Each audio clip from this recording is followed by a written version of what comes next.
शरण में गोपाल की शरण में, गोविंद की शरण में, गोपाल की शरण में,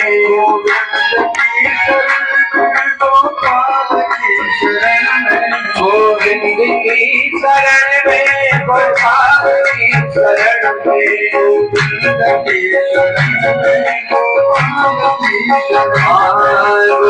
की शरण में, गोपाल की शरण में, गोविंद की शरण में, गोपाल की शरण में, लाल की शरण में, श्याम की शरण में, उन्नत लाल की शरण में, घनश्याम की शरण में, एक बार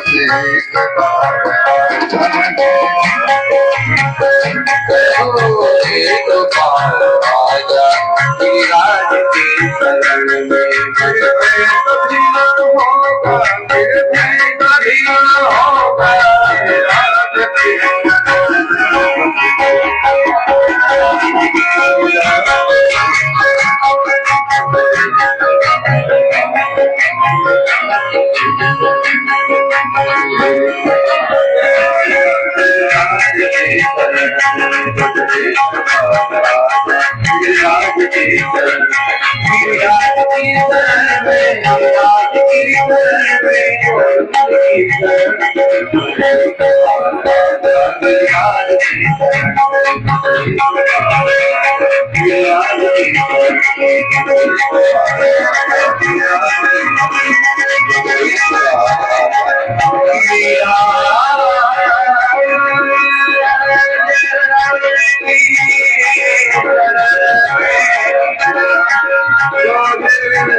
कन्हैया ने जिस गिरिराज की हमने पूजा की है उस पर विश्वास रखो, आओ कुछ नहीं होगा, डरो मत। तो डरते डरते सारे ब्रजवासी गिरिराज के नीचे आए और कन्हैया 7 साल का बच्चा, बाएं हाथ छोटी उंगली और ऊपर छत्र की भांति धारण कर रखा। सुखदेव जी वही कहते छत्रा कब इव बालका, जैसे छत्रा परम सिद्ध स्थान होता है। आप लोगों के यहाँ अगर पांव रखने का भी जगह, उस जगह में एक माला भी जप करने का अवसर मिल जाए तो आपका भाग्य होना चाहिए। लेकिन आप लोग तो गौ माता के गौशाला बनाना पड़ेगा, सार रखना पड़ेगा, सेवा करना पड़ेगा। और आप तो नए जमाने में, आप तो ठीक है, गांव वाले ठीक है, शहर वालों की बात है, गाय पालने के लिए कौन तैयार है? गौ माता क्या नहीं दे सकती। गौशाला में ले जाकर के आचार्य गर्ग 2 बच्चों के नामकरण कर रहे हैं। उस महापुरुष की प्रवृत्ति को देख करके सीखो कि गाय रखने का महत्व क्या था, गोपालन का महत्व क्या था। वेद विहित कर्म का अनुष्ठान गौशाला में कर रहे हैं एकांत में, और पवित्र कर्म है, क्योंकि वहां ले जाकर के नामकरण करते हैं। तो पहले यशोदा और रोहिणी ने परीक्षा करने के लिए एक दूसरे के बेटे बदल लिए थे। रोहिणी के गर्भ में, रोहिणी की गोद में बैठे हुए हैं करुणा, यशोदा का बेटा, और यशोदा की गोद में बैठे हुए रोहिणी का बेटा बड़ा वाला, अभी नाम नहीं किया। तो दोनों में से भगवान ने, आचार्य गर्ग ने पहले ध्यान लगा करके देखा कि पहले किसका नाम करूं। दोनों बेटे हैं, तो दोनों में से यशोदा के बेटे का नाम करूं कि रोहिणी के बेटे का नाम करूं, कौन बड़ा है पहले देख लो, उसका मैं पहले नाम करूंगा। तो उन्होंने ध्यान लगा करके देखा, भगवान शंकर की प्रेरणा से ज्योतिष शास्त्र भूत भविष्य वर्तमान की बात प्रकट कर दी और आचार्य गर्ग ने पता लगा दिया और सीधे सीधे अयम शब्द लिख करके बोला है वह 8वें अध्याय में, अयम तो रोहिणी पुत्र। यशोदा के गोद में बैठे हुए बच्चे की ओर कहा, ये रोहिणी का बेटा है जो यशोदा की गोद में बैठा हुआ है। इसका बल बहुत होगा और ये सबके मन को रमाएगा। और जब आपस में फूट होगी तो ये सबको एकजुट करके एकता के धागे में बांधना जानेगा। इसलिए ये सबके ज्यादा बल होने के कारण इसका नाम बल, और सबके मन को रमाएगा इसलिए इसका नाम राम, दोनों को मिलाकर के बलराम। और जब संकट आएगा तब यही सबको आपस के मत फूट जब हो जाएगा आप सबके बीच में, तो यही उस फूट को दूर करके एकता के धागे में बांटेगा। संगच्छध्वम संबद्धध्वम संभो मनांसि जानता। जिस एकता के धागे में बंधने के लिए वेद का यह मंत्र कहता है कि हे हिंदुओं, हे सनातन धर्मावलंबियों और भारत को अपनी धरती समझने वाले लोगों, यदि तुम चाहते हो तुमको सुख मिले, यदि तुम चाहते हो कि हम सुख चैन से जी सकें, तो इस वैदिक मंत्र को पालन करो। संगच्छध्वम, साथ साथ चलना सीखो, संबद्धध्वम, साथ साथ मिलकर के बोलना सीखो, और संभो मनांसि जानताम, वह मनांसि संजानताम, आपके जो विचार है, मन है, वो एक होना चाहिए। साथ साथ चलो, साथ साथ बोलो और साथ साथ एक विचारधारा के बनो, मतलब एक हो जाओ, एकता के धागे में बढ़ जाओ। एकता में वो संघ में वो शक्ति है, संघे शक्ति करो जुगे। कलयुग में ताकत है संघ में, ये पांचों उंगलियों में ताकत है, लेकिन व्यष्टि ताकत है, अलग अलग व्यक्तिगत ताकत है। इस उंगली से केवल जितने वजन उठाया जा सकता है उतना ही ये उंगली का काम कर पाएगी। ये बड़ी बाल्टी को उठाना हो, ज्यादा वाले पानी को, तो ये अकेली उंगली नहीं काम कर पाएगी। बड़ा काम करना हो तो सारी उंगलियों को लगा करके काम करना पड़ेगा। ये मुट्ठी में वो ताकत है, पांचों उंगलियां एक हो जाते हैं तो वो कुछ भी कर सकते हैं। किसी को मुक्का मारने वाला भी मारता है तो ऐसे फैला करके नहीं मारता है, जो मुक्का किया और उसके मारने के जगह को, मर्म स्थान को पहचानता है, वहां पर मारता है। किसी का पीठ तोड़ कर रख देगा या इसको खिसका के रख देगा, वो करके रख देगा। ये अगर मुट्ठी एक हो जाए, पांच उंगलियां पांच पांडवों की भांति है, और ये एक हो जाए तो 100 कौरवों को मात दे सकते हैं। 11 अक्षौहिणी सेना को समाप्त करने का ताकत पांचों पांडवों की 5 उंगलियों में थी। ये भगवान श्री कृष्ण के निर्देश पर चले, और 100 कौरव और 11 अक्षौहिणी सेना उनकी, पांचों पांडवों की केवल 7 अक्षौहिणी सेना, कुल 18 अक्षौहिणी सेना के 18 दिन का युद्ध, 18 अध्यायों वाले महाभारत और 18 पर्व वाले और 18 अध्यायों वाली गीता। ये क्या कह रहे हैं? सबको एकजुट करने की बात बता रहे। ये वेद कह रहे हैं कि तुम एक हो जाओ, लेकिन वही नहीं होने दिया जा रहा है। ये कलयुग और कलयुग का साथी मित्र अधर्म कैसे जोर लगा करके हमको एकजुट होता ही नहीं देता। इसका परिणाम क्या निकला? धर्म और धरती पर संकट आता है। धरती के कितने टुकड़े पहले से होते आ रहे हैं और कितने टुकड़े हो रहे हैं, और जो टुकड़े विवादास्पद हैं वो टुकड़ों की भी नपुंसकों के हृदय में उसको कब्जा करने की, उसको हाथ में बजाने की ताकत भगवान प्रदान करते सबसे अच्छी बात है। क्योंकि हमारी एकता के सूत्र को कोई समझ नहीं पा रहा है, एक होना जानते नहीं, तो फिर ऐसी स्थिति में हम अपने धर्म की रक्षा और धरती की रक्षा की बात कैसे सोच सकते हैं? एक होना, एकजुट होने की बात, ये सब के सब जो है बार बार यहाँ के शब्द लौट लौट करके उन बातों को प्रेरित करते हैं जो कि राष्ट्र को आवश्यकता है, समाज को आवश्यकता है, व्यक्ति को आवश्यकता है, समाज को, घर के सदस्यों को आवश्यकता है।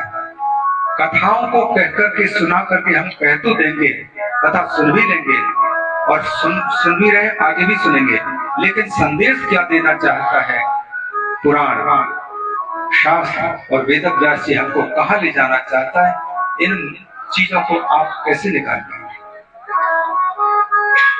समर्पित होकर के। तो देखिए, ये नामकरण की बात है। नंद बाबा के पास में नामकरण जब हो गया, उनका बड़े का नाम बलराम रखा, उसके गुण भी बता दिए, और उसके बाद फिर उस संकर्षण की बात चली थी, सबको एकजुट करेगा, एक संग में करेगा। जब श्री कृष्ण के नामकरण का समय आया, नाम जब नहीं था, तो वो रोहिणी के गोद में बैठा हुआ है। तो उनके नामों की ओर जब आचार्य गर्ग ने ध्यान दिया कि इसका क्या नाम रखा जाए, गोपाल सहस्र नाम और विष्णु सहस्र नाम के सारे नाम आचार्य नंद बाबा के मस्तिष्क में आकर के कहने लगे, मुझे सार्थक कर दो, मुझे सार्थक कर दो, मुझे सार्थक कर दो।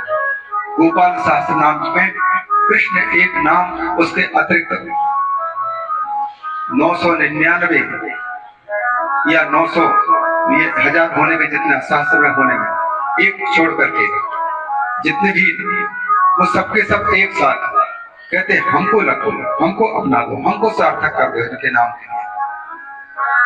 नंद बाबा ने देखा तो उस बालक के भूत भविष्य वर्तमान, इसीलिए नंद बाबा यहाँ नामकरण के साथ साथ में इतने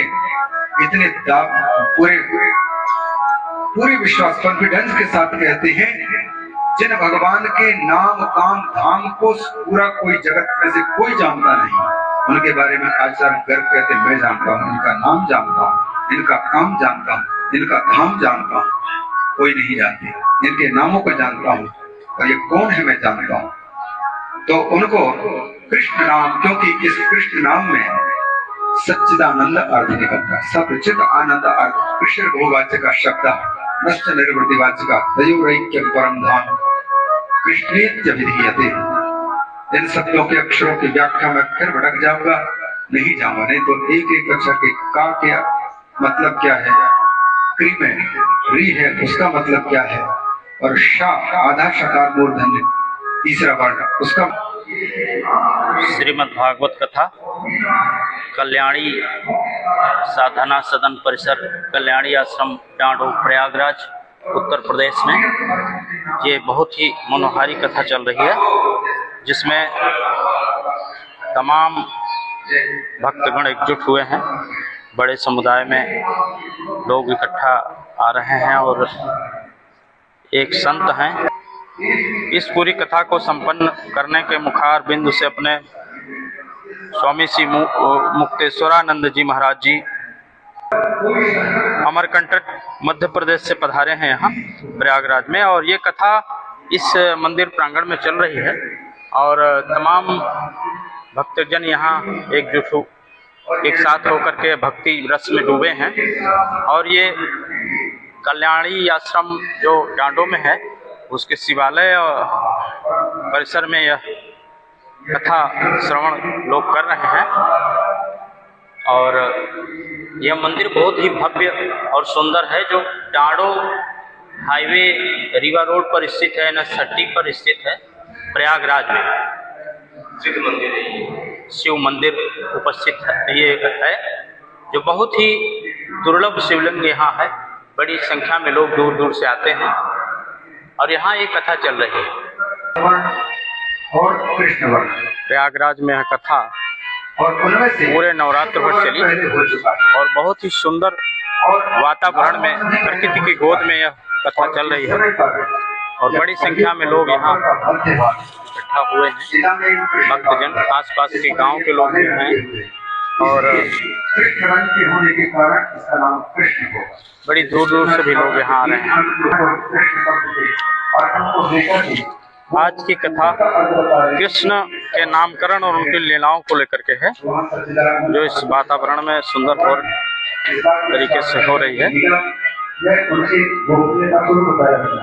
और ये प्रयागराज जनपद का डांडो गांव जो रीवा रोड पर स्थित है, उसमें यह सुंदर मंदिर परिसर है, जहां श्रावण के महीने में भी लोग काफी आते हैं। और यह भी नवरात्र चल रहा है, नवरात्र में भी तमाम लोग आते हैं। इसका निर्माण डांडो गांव प्रयागराज के हरि प्रताप सिंह ने करवाया था कई वर्ष पहले। हरि बहादुर सिंह ने करवाया था, जो खौरिया गांव के निवासी हैं।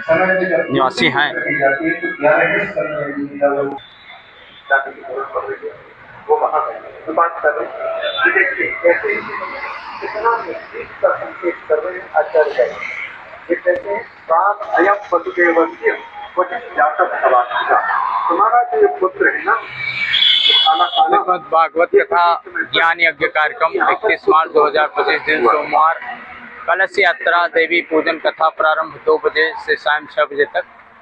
6 अप्रैल से ये 7 अप्रैल दिन सोमवार तक चलेगा। हवन भंडारा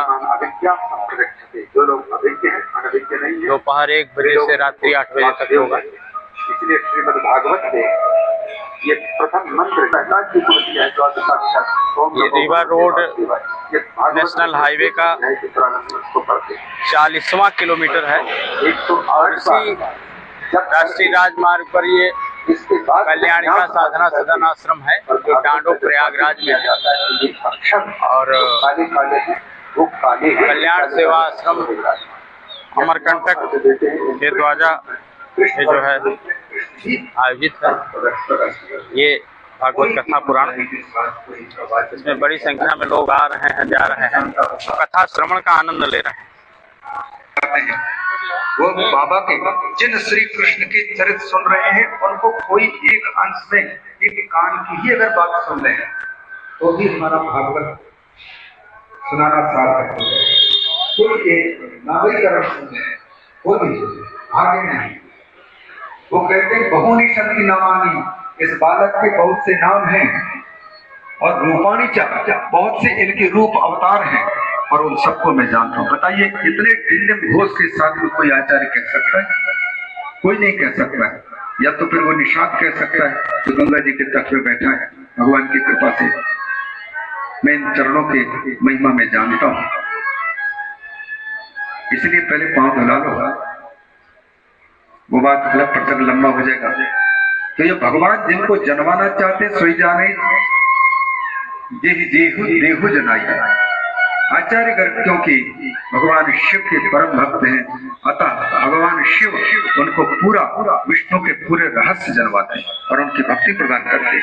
आचार्य गर्ग यहाँ पर कहते हैं कि इनके गुण कर्मानुरूपाणी बहुनी संति नामानी तानी अहम वेद, उन सबको